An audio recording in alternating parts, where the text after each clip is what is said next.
गोरक्षकों के खिलाफ अब महाराष्ट्र के किसान सड़कों पर उतर आए हैं। गोरक्षकों द्वारा 2014 के बाद से ड्राइवर से अवैध वसूली, गौ तस्करी के नाम पर मॉब लिंचिंग किए जाने के कई मामले सामने आ चुके हैं। इन घटनाओं में गोरक्षकों द्वारा की गई मॉब लिंचिंग में कई लोगों ने जानें गंवाई है। इन घटनाओं से ड्राइवर्स डरे हुए हैं, जिससे किसानों का भी नुकसान हो रहा है। अब इस सब के खिलाफ महाराष्ट्र के किसान सड़कों पर उतरे हैं। संगमनेर शहर में शिव आर्मी संगठन के नेतृत्व में गोरक्षकों के खिलाफ सैकड़ों की तादाद में किसान प्रोटेस्ट करते हुए सड़कों पर उतर आए रहे। किसानों ने हिंदुत्व करने वालों से पूछा कि क्या शेतकरी हिंदू नहीं है। सैकड़ों किसान प्रोटेस्ट करते हुए जानवर लेकर प्रांत कार्यालय में घुस गए थे। प्रांत अधिकारियों के सामने गौ हत्या बंदी कायदे में सुधार न करने को लेकर जमकर प्रोटेस्ट किया। पूरा मामला क्या है, आइए जानते हैं। हिंदुत्व करता मग शेतकरी हिंदू नाहीत का? भाकड गायींचं ओझं शेतकऱ्यांवर कशाला? गोवंश हत्या बंदी कायद्यात सुधारणा करण्याची मागणी। शिव आर्मी संघटनेच्या नेतृत्वात शेतकऱ्यांचं आंदोलन। गोवंश हत्या बंदीचा मुद्दा मागच्या काही वर्षांपासून देशात राष्ट्रीय मुद्दा झालेला दिसतोय। अनेक ठिकाणी गोरक्षक म्हणून घेणाऱ्या संघटनांकडून गाय आणि बैलांची वाहतूक करणाऱ्या ट्रक चालकांना मारहाण झाल्याच्या घटनाही समोर आल्या होत्या। तर देशात गायीचं मांस असल्याच्या संशयातून अनेक ठिकाणी मॉब लिंचिंग सारखे प्रकारही घडलेले आहेत। पण अशातच आता या मुद्द्याला एक वेगळं वळण मिळाल्याचं दिसतंय, कारण संगमनेर शहरात भाकड जनावरांच्या प्रश्नावरून शेतकरी आक्रमक झालेत। शिव आर्मी संघटनेच्या नेतृत्वाखाली शेकडो शेतकरी भाकड जनावरं घेऊन थेट प्रांत कार्यालयात घुसले। प्रांत अधिकाऱ्यांच्या दालनासमोर शेतकऱ्यांनी जोरदार घोषणाबाजी करत ठिय्याही मांडला। मागणी होती गोवंश हत्या बंदी कायद्यात सुधारणा करण्याची। आता 2015ला गोवंश हत्याबंदी कायदा म्हणून कायदा केला। अगोदर आपल्याकडे गो हत्याबंदी कायदा जवळजवळ स्वातंत्र्यापासून 1960 पासून, तर गो हत्याबंदी कायदा म्हणजे गायीची हत्या करायची नाही। पण 2015ला गोवंश हत्याबंदी नावाची जी भानगड आणली, त्याच्यात गोरे बाकी भाकड जनावरांच्या संदर्भात सगळंच बंद झालं आणि त्याचा गैरफायदा घेत काही टोळ्या तयार झाल्या, ज्या स्वतःला गोरक्षक म्हणून घ्यायला लागल्या आणि त्या शेतकऱ्यांच्या व्यापाऱ्यांच्या गाड्या अडवणं, बाजारात जाणाऱ्या गाड्या अडवणं, ते जनावरं तुम्ही बेकायदेशीर नेताय, कत्तलीला नेतायत असं म्हणून चोरून नेतं, म्हणजे एक प्रकारची ढापणं ती जनावरं परत शेतकऱ्याला मिळतच नाहीत।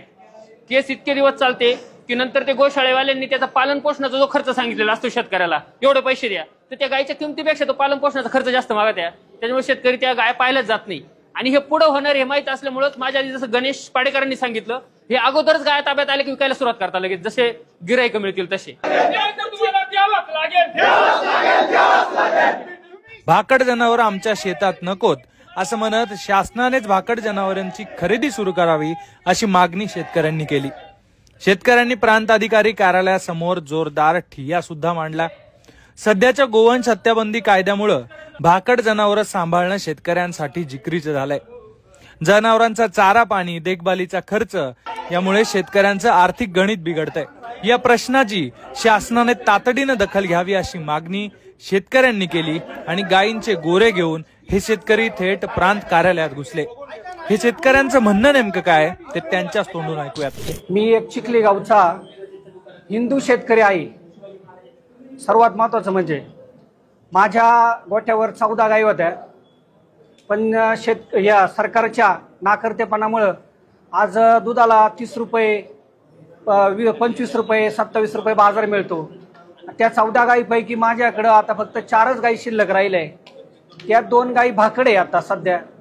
म्हणजे आता माझी अशी अवस्था झाली आहे, मी पूर्ण कर्जबाजारी झालोय, कारण दुधाला बाजार नाही, खाद्याला बाजार वाढले आणि तो दूध धंदा जो होता तो परवडेबल राहिला नाही। आणि आता अशी अवस्था झाली, मला आता माझ्याकडे एक जनायला गाय होती, ती विकायला होती, जिची किंमत लाख रुपये होती, पण आता ह्या भाकड गाया हे व्यापारी कुणी घेत नाही, त्याच्यामुळे गायांना किमती राहिल्या नाही। ती गाय मला 45,000ला विकायला लागली। म्हणजे मी आज त्या ठिकाणी 50 ते 60,000 रुपये ना तोट्यात आलो।